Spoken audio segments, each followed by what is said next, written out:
વડોદરામાં 31 સ્મશાન આવેલા છે, જે ભૂતકાળમાં આપ જોઈએ તો 15-16ની આસપાસ સ્મશાન હતા, પણ જેમ જેમ ગામો સમાવતા ગયા એમ આપણા અત્યારે 31 સ્મશાનો છે. 31 સ્મશાનમાં આપણી પાસે જે માણસોની સંખ્યા છે કે જે મેન પાવર છે એ આપણી પાસે નહીવત જેવો છે. એટલે 4 સ્મશાન એવા છે કે જેની અંદર કોઈ સંસ્થા વર્ષોથી કામગીરી કરી રહી છે, જેમાં ખાસવાડી, વડીવાડીમાં જલારામ, છાણીનું એક ટ્રસ્ટ છે એ કરે છે, અને માંજલપુરમાં એક માંજલપુરનું ટ્રસ્ટ કામગીરી કરે છે. હવે આ 4 સિવાય બીજી કોઈ જગ્યાએ આપણી પાસે યોગ્ય મેન પાવર નથી કે વ્યવસ્થા નથી, અને અત્યારે આપણે લાકડાની સેવાઓ ફ્રી આપીએ છીએ. એટલે આ સ્ટેન્ડિંગના સભ્યો દ્વારા જે તે વખતે માંગ થઈ હતી, ત્યાંથી એક ઠરાવ પણ થયો હતો, અને એના આધારે અમે ટેન્ડર કર્યું. 3 વખત અમે ટેન્ડરમાં પ્રયત્ન કર્યા, અને ત્રીજા પ્રયત્ને અમારી પાસે 3 સંસ્થા મળી કે જેની અંદર ઝોન વાઇઝ અમે એનું સંચાલન અને ઓવરઓલ મેન્ટેનન્સથી માંડીને બધી વસ્તુ મેનપાવર સપ્લાયની અમે વ્યવસ્થા કરી છે. આજે વિવાદ અત્યારે વકરી રહ્યો છે કે ભાઈ 7,000 રૂપિયા લેવામાં આવશે, એ વાત તદ્દન ખોટી છે. એમાં કોઈ રૂપિયા લેવાના આવવાના નથી. જે અત્યાર સુધી આપણે લાકડા ફ્રી આપતા હતા, પણ આ ટેન્ડરમાં અમે લાકડા, છાણા, પૂળા, આખરી સામાન, તમામ વ્યવસ્થા નાગરિકને ફ્રી આપવાની સુવિધા ઊભી કરેલ છે. એટલે નાગરિકને કોઈ પણ પ્રકારનો ખર્ચ નહીં થાય.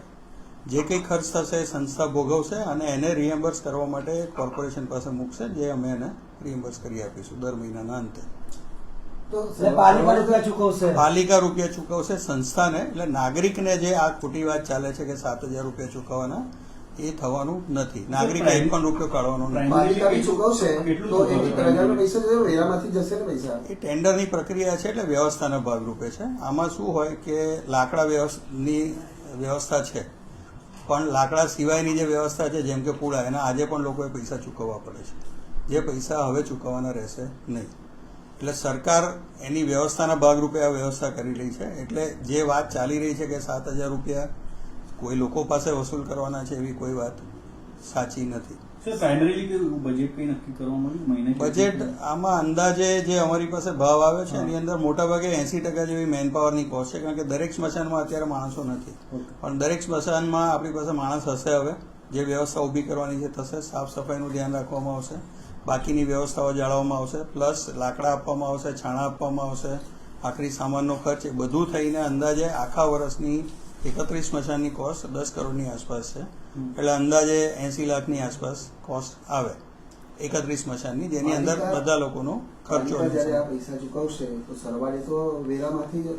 એ તો ટેન્ડર એ સુવિધાના ભાગરૂપે છે ને. જેમ કે રોડ બનાવે ને એની અંદર પૈસા ચૂકવે, તો એ તો પૈસા તો પ્રજાના જ છે.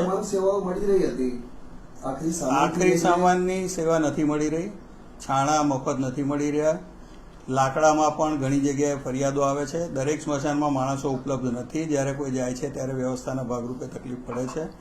અને આ જે કંઈ સંસ્થાઓ અત્યારે કામ કરી રહી છે એમાં પણ કોર્પોરેશન જ લાકડા પૂરા પાડે છે, ને એ લોકો જસ લઈ રહ્યા છે, જેની કોઈ એકચ્યુઅલી ખરેખર એ લોકો કોઈ ખર્ચો નથી કરી રહ્યા. લાઇટ બિલ પણ કોર્પોરેશન જ ચૂકવે છે, એનું બેન્ચા પણ કોર્પોરેશન જ મૂકેલા છે. એ કાપવાની કામગીરીનું લાઇટ બિલ કોર્પોરેશન ચૂકવે છે. આ ખોટો એક ભ્રમ ઊભો કરવામાં આવ્યો છે કે જે લોકોને પોતાના સ્થાપિત હિતો હોય કે પોતાની કોઈ વ્યવસ્થાઓ હોય જે ખોરવાય, અને જો એમને આ જ કામ કરવું હતું તો એ લોકોએ ટેન્ડરમાં ભાગ પણ લેવો જોઈતો હતો, જે લોકોએ ભાગ લીધો નથી. જે સ્ટોક કરવાનું રહેશે એ કોના ઉપર આવશે? બીએમસી ધ્યાન રાખશે કે એ લોકો જ કરશે લાકડા સ્ટોક કરવાના? તમામ વ્યવસ્થા સંસ્થાએ પૂરી પાડવાની છે. બીએમસી એનું સુપરવિઝન કરશે, અને એમાં કોઈ ત્રુટિ હશે તો એની સામે પેનલ્ટી પણ થશે અને દંડ પણ કરવામાં આવશે. પહેલા મેન પાવરના રૂપિયા જ નતા ચૂકવતા, હવે ચૂકવશે પાલિકા, એમ ને? માણસોની વ્યવસ્થા ના હોય, કાં તો મહેકમ ઊભું કરવું પડે, કાં આઉટસોર્સની સેવાઓ આપવી પડે. હવે મહેકમ નથી તો તમે આઉટસોર્સની સેવાઓ આપો છો. એટલે એ જે તમામ વ્યવસ્થા જે અત્યાર સુધી સ્મશાનોમાં હતી જ નહીં, આપણે ઊભી કરી રહ્યા છે. એટલે એનો કોઈ ખર્ચ તો આવવાનો છે. જે ખર્ચ આવી રહ્યો છે 80% તમારો ખર્ચ જે છે એ બધો જ માણસોને રાખવાનો ખર્ચ છે. હવે ડેડ બોડી આપણને પૂછીને નથી આવવાની, એટલે તમારે માણસો તો રાખવા જ પડે. ત્યાં એવી વ્યવસ્થા ના થઈ શકે કે ભાઈ માણસો હોય કે જ્યારે ડેડ બોડી આવે ત્યારે જ તમે માણસ મૂકો. એટલે માણસને તો સતત ત્યાં રાખવો જ પડે, અને આ એની કોસ્ટ છે. દરેક ઝોનમાં એક સુપરવાઇઝર છે જે આ બધું સંચાલનનું સુપરવિઝન કરશે, ને એની ઉપર સંસ્થા છે, સંસ્થાની ઉપર કોર્પોરેશન. આ જલારામ ટ્રસ્ટ જે છે એમના જે વિવાદ થયો એ કેટલી જગ્યાએ પહોંચાડી રહ્યું છે? એ ફક્ત 2 જગ્યાએ. એ બી એવો કોઈ ઓફિશિયલ વર્ક ઓર્ડર નથી એમની પાસે. એમની પાસે ફક્ત ગેસ ચિતાના સંચાલનનો ઓર્ડર છે, એ પણ જલારામનો નથી. બરોડા સેનેટરી વર્ક્સ નામની સંસ્થા છે જે એમના અંડરમાં કામ કરે છે, એને એક આપેલો છે, અને એ ફક્ત માણસો કે જે ગેસ સીધા ચલાવે એના પૂરતી જ વ્યવસ્થા છે. કેટલા વર્ષ પહેલા આ 3 વર્ષથી હમણાં સભાએ જે છેલ્લું મંજૂર કર્યું ત્યારે, અને એ અગાઉનું કંઈક 5-7 વર્ષથી ચાલે છે. એમાં પહેલાં જલારામ કરતું હતું, પછી બરોડા સેનિટરી વર્ક્સ, એમાં કોઈ ફોર્મલ ટેન્ડર નહોતું થયું. ટેન્ડર થયા પછી આ વસ્તુ એમને જાણ કરેલી જ છે વારંવાર, પણ છતાંય હવે જ્યારે અમલ કરવાનો સમય આવ્યો ત્યારે લોકો વિવાદ કરવાનો પ્રયત્ન કરી રહ્યા છે. અને એ પણ જલારામ પોતે નથી કરી રહ્યું, જે ત્યાં લોકલ રહેતા લોકો છે એ લોકો આવી રીતે ગેરમાર્ગે દોરવાનો પ્રયત્ન કરે. જલારામ અત્યાર સુધી જે સેવા ટ્રસ્ટ હતું એ આપી દીધું કે લાકડા પણ મફત નતું આપતું, કોર્પોરેશન આપતું હતું, લાઇટ બિલ કોર્પોરેશન ભરે છે, તો જલારામ સેવા ટ્રસ્ટ શું સેવા આપતું હતું? જલારામ સેવા ટ્રસ્ટ જ્યાં લાકડા ખૂટે એ થોડા ઘણા એ સેવા ડોનેશનથી લઈને લાકડાની વ્યવસ્થા કરે છે. મોટાભાગે લાકડા જે આપણા ગાર્ડન શાખામાંથી કપાય એ લાકડા આપણા સેન્ટ્રલ સ્ટોરમાં જાય અને સેન્ટ્રલ સ્ટોરમાંથી દરેક સ્મશાનમાં વિતરણ થાય. અત્યારે જે તમને દરેક સ્મશાનમાં લાકડા દેખાય છે વિશ્વામિત્રીના લાકડા છે, જે આપણે ઓલરેડી અગમચેતી રૂપે એને મૂકેલા છે.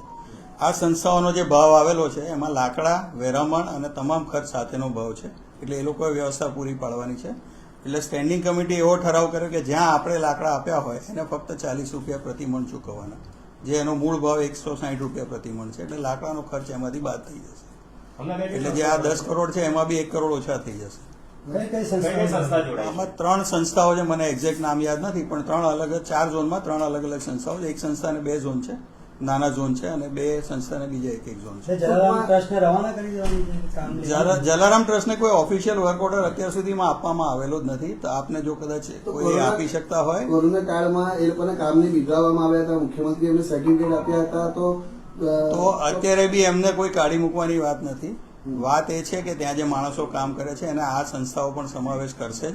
જેવી રીતે આપનો સિક્યુરિટીનો કોન્ટ્રાક્ટ ચેન્જ થાય છે, ઉપરનું માથું બદલાય પણ માણસો એના એ જ હોય, એટલે અનુભવી માણસોની દરેકને જરૂર હોય. અને એ અનુભવી માણસોને એ આ સંસ્થાઓને પણ અમે અનુરોધ કર્યો છે કે શક્ય હોય સારા માણસો તમે રિટેન કરજો. અને ઉલટાનું અત્યારે એમને જો કદાચ પગાર સરખો નહીં મળતો હોય તો હવે એને ડેલી વેજીસ પ્રમાણે પગાર મળશે, જે સારી બાબત છે એ લોકો માટે. એમને ખાલી સમજાવવાની વાત છે. કોઈ એક માણસ નેતાગીરી કરીને પોતાના સ્થાપિત હિતો માટે આ પ્રયત્ન કરતો હોય તો એને આપણે દૂર કરવાની જરૂર છે. ટૂંકમાં અત્યાર સુધી જે સુવિધા પાલિકાને પણ ફ્રીમાં મળતી હતી, હવે પાલિકા એના પૈસા ચૂકવશે એ વાત? પાલિકાને કોઈને કોઈ જગ્યાએ ખર્ચ થાય જ છે. જેમ કે દરેક સ્મશાનમાં સિક્યુરિટી છે, તો સિક્યુરિટીનો ખર્ચ પાલિકા ભોગવે જ છે, લાકડાનો ખર્ચ પાલિકા ભોગવે જ છે, લાઇટ બિલ પાલિકા ભોગવે જ છે. આ ખાલી એની એક વ્યવસ્થાના ભાગરૂપે કે સુચારું આયોજન થાય અને વ્યવસ્થિત રીતે દરેક માણસને એક જવાબ મળી રહે, જે અત્યારે ઘણી જગ્યાએ અમને પહોંચી વળતું નથી, કારણ કે અમારી પાસે મેન પાવર નથી. અમારી પાસે દરેક સ્મશાનમાં વ્યક્તિ ના હોય તો અમે જવાબ ઘણી વખત નથી આપી શકતા. તો એ વ્યવસ્થાના ભાગરૂપે સરકારે વ્યવસ્થા કરી છે, કોર્પોરેશને વ્યવસ્થા કરી છે કે જેની અંદર નાગરિકને સુવિધા મળી રહે. અને સરકારનું કામ છે, કોર્પોરેશનનું આ કામ છે કે નાગરિકને સુવિધા ઊભી થાય. અને આ દરેક પ્રક્રિયામાંથી પસાર થયેલું છે. એવું નથી કે રાતોરાત કોઈ વસ્તુ ઊભી થઈ ગઈ. સર, આપ કહી રહ્યા છો કે જે 10 કરોડ આપ આપી રહ્યા છો 31 સ્મશાન માટે થશે એપ્રોક્સલી, તો પહેલા આપણે કેટલા ચૂકવતા હતા આ સ્મશાન માટે?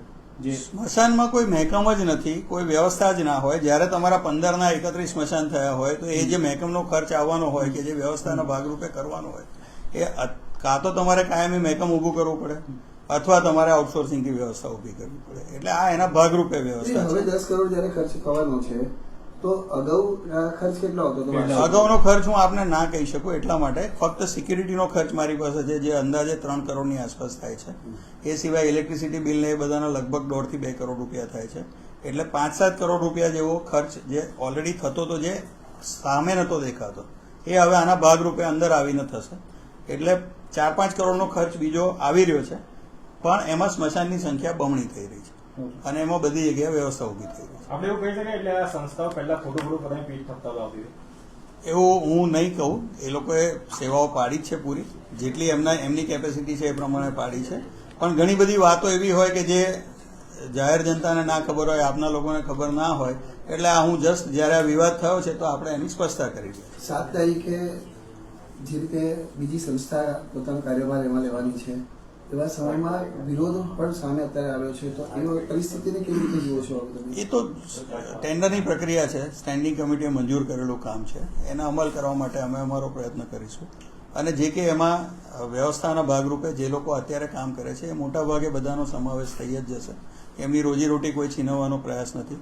મોટાભાગની વ્યવસ્થાઓ જ્યાં જ્યાં એ લોકો છે એ લોકોને પણ માણસો જોઈએ જ છે, એ લોકોને પણ માણસોની જરૂર છે અને અનુભવવાળા માણસો એ લોકો એમના પેરોલ પર લેશે અને એ આપણે એમાં એની વ્યવસ્થા ઊભી કરશું. અચ્છા, મૃતક પરિવારને સંસ્થા તરફથી પાવતી વગેરે આપવામાં હા હા, એ પણ જે વ્યવસ્થા નથી એ પણ હવે શરૂ થશે. પાવતીની વ્યવસ્થા આપણી પાસે નથી કારણ કે આપણી પાસે માણસો નથી. પાવતીનો પણ સમાવેશ આમાં કરેલ છે. એ મરણ દાખલામાં એ ઉપયોગી થઈ શકે? હા, એ ઉપયોગી થશે. એટલે અત્યાર સુધી એ વ્યવસ્થા આપણે મિસિંગ હતી, એ પણ આપણી પૂરી થશે હવે. એટલે જે કઈ ત્રુટીઓ અમને દેખાતી હતી અત્યાર સુધીની એ બધી જ અમે અંદર સમાવેશ કરવાનો ટ્રાય કર્યો છે અને કોઈ પણ જગ્યાએ કોઈ પણ નાગરિકને કોઈ પણ ખર્ચ ના થાય એના માટેનું આયોજન છે.